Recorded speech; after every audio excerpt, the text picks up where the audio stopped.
the reading Is This Kansas by Biss. I hope I'm pronouncing that right.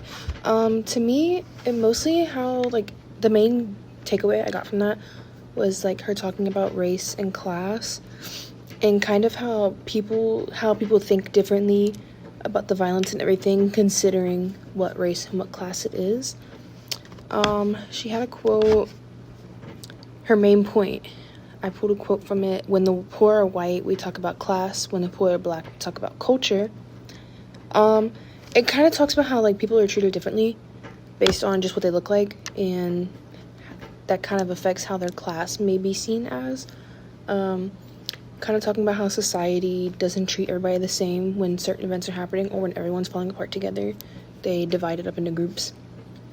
That quote to me, though, shows kind of how the society will judge certain people, like categories of people, for things, but for other people it's claimed as like okay because society doesn't judge them. She also compared the riots.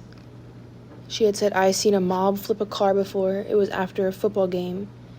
And then she was kind of talking about how, like, when white people, like when white students act out, it's seen as like a fun or harmless thing.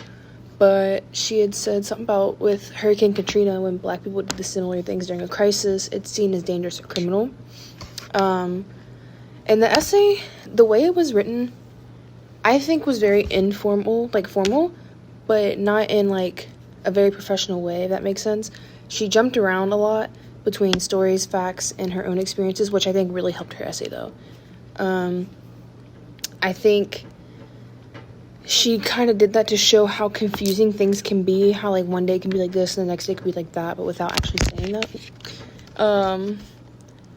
But I feel like the main thing was to get us to question how things are, and to get us, especially with like Hurricane Katrina and how all that happened, and the how society viewed everything there, was to get, like, to see who gets blamed and who gets protected when things go wrong. Like, I think she wants society to realize, like, this isn't a fair thing that's happening.